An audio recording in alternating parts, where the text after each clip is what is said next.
जी तो अस्सलाम वालेकुम दोस्तों, मेरा नाम है तनवीर। आप देख रहे हैं मेरा यूट्यूब चैनल पीफुल परदेसी। उम्मीद करता हूं कि आप खैरियत से होंगे और जहां भी हैं अल्लाह आपको अपने हिफ्ज़ अमान में रखे। जो मेरी वीडियो के नीचे भाई सवाल करते हैं, आज उनके बारे में बात करेंगे। 3-4 सवाल हैं। एक भाई साहब ने पूछा है कि भाई मैं वेटर का काम जानता हूँ और मैं पहले जो है वो किसी और मुल्क में रह चुका हूँ और अभी मैं ओमान आना चाहता हूँ। क्या मुझे ओमान में आकर वेटर की जॉब मिल सकती है? और मैं किस वीज़े पर आऊँ? क्या मैं अगर आज़ाद वीज़ा ले लूँ तो मुझे जो है वो आज़ाद वीज़ा पर जॉब मिल जाएगी? एक और भाई साहब हैं जिन्होंने सवाल किया है कि भाई मैं मेरे पास ट्राला का लाइसेंस है दुबई का, और मैं दुबई में पहले काम कर चुका हूं और अभी मैं ओमान में आना चाहता हूं। क्या मेरा ट्राला का लाइसेंस जो दुबई का बना हुआ है वो ओमान में चलेगा?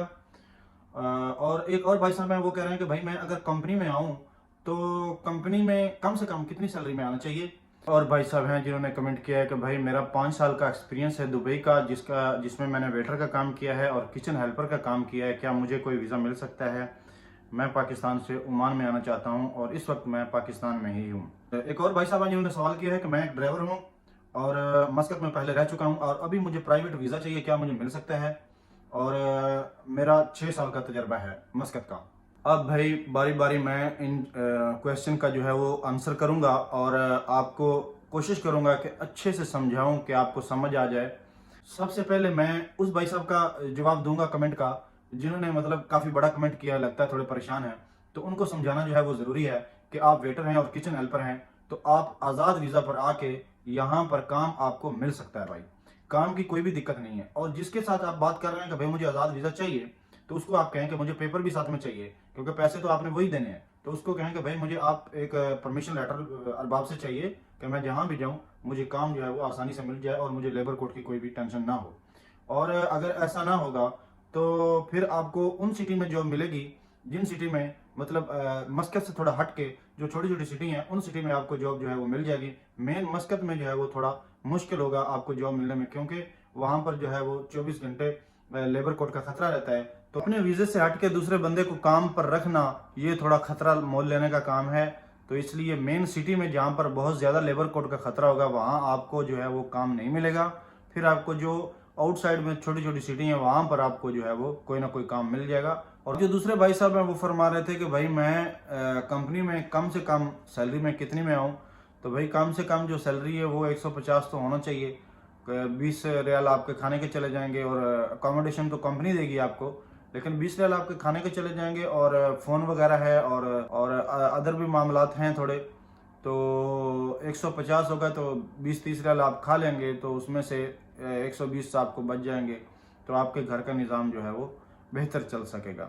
और तीसरे जो ड्राइवर भाई साहब हैं जिन्होंने कहा कि भाई मेरा दुबई का जो है वो लाइसेंस है, तो भाई आप यहाँ पर आके गाड़ी तो चला सकते हैं,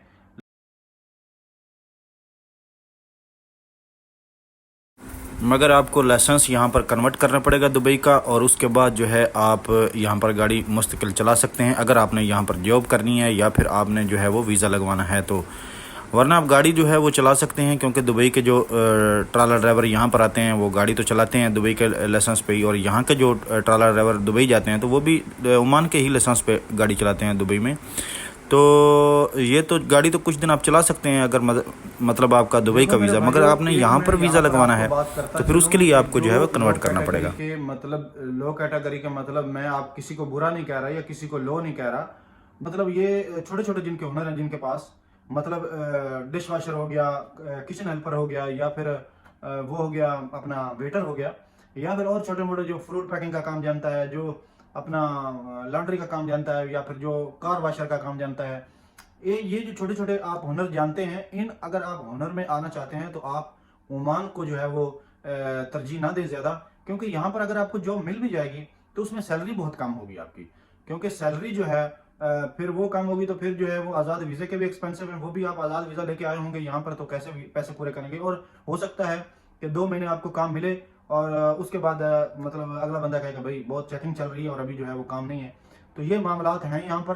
तो इससे बेहतर है आप कतर का रुख करें, जो ज़्यादा जो है टूरिस्ट कंट्रीज़ हैं और जिन कंट्रीज़ में थोड़ा सैलरी भी अच्छी है, और कतर का रुख करें या दुबई का या फिर जो है सऊदी अरब का रहेगा। और आज़ाद वीज़ा में आके आपको जो है वो बहुत मुश्किल से आप जो है वो यहाँ पर सर्वाइव करेंगे, क्योंकि यहाँ पर जो है वो फिर आप वीज़े के पैसे पूरे करते रहेंगे और टेंशन में पड़े रहेंगे कि यार क्या करें, 2 महीने काम है 4 महीने नहीं है। मेरे अपने 2 अजीज़ हैं जो अभी तो नहीं, काफ़ी तकरीबन 6-7 महीना पहले उन्होंने मुझसे रब्ता किया था और उन्होंने मतलब उनके पास काम नहीं था बेचारे, और मैं उनके लिए कुछ नहीं कर सका। क्या कर सकता, मतलब इधर बात करो उधर बात करो, कोई भी काम उनके लिए नहीं मिला। एक भाई साहब जो है वो वेटर थे, लेकिन पाकिस्तान में उन्होंने कोई भी एक दिन भी होटल में काम नहीं किया था। तो एक ये भी प्रॉब्लम है कि आपका जो भी काम है, हल्का है फुल्का है, जो भी आपके पास थोड़ा बहुत हुनर है उसमें आप मास्टर होने चाहिए, ठीक है। अगर आप वेटर भी हैं तो वेटर में आप जो है वो अच्छा काम आपको आना चाहिए, ठीक है। अगला बंदा आपसे पूछे भाई आपने पहले होटल में काम किया, और आप कहें कि भाई मैंने तो एक दिन भी नहीं किया पाकिस्तान में या किसी भी कंट्री में, तो वो कैसे रखेगा आपको, ठीक है। तो जिस काम में भी आप जो भी काम करना चाहते हो उसमें थोड़ा बहुत आपको पता होना चाहिए कि ठीक है, अगला बंदा सवाल करे तो आप जवाब दे सकें, ठीक है। और उसके बाद जो है वो इन वीज़ों के ऊपर आके आप आज़ाद वीज़े के ऊपर आके, या फिर अगर आप सोचें कि मैं यहाँ पर जो है वो पैसे जो है वो अच्छे कमा सकूँगा, तो वो ऐसी बात बिल्कुल भी नहीं है, क्योंकि आज़ाद वीज़ा आपका लगेगा 6-7 लाख रुपए का, और उसके बाद जो है वो सैलरी आपकी होगी 100 रियाल 110 रियाल। और तो मेरी गुजारिश है कि मेरी वीडियो अगर आपको अच्छी लगती है तो मेरे चैनल को सब्सक्राइब जरूर कीजिएगा और लाइक कीजिए, ताकि मेरी भी सपोर्ट हो और किसी और का भी फ़ायदा हो सके। तो मैं मिलूंगा आपको एक नई वीडियो में और एक नई इंफॉर्मेशन के साथ इंशाल्लाह। और अब मुझे इजाज़त दीजिए, अपना बहुत सा ख्याल रखिएगा। अल्लाह हाफ़िज़ नासर।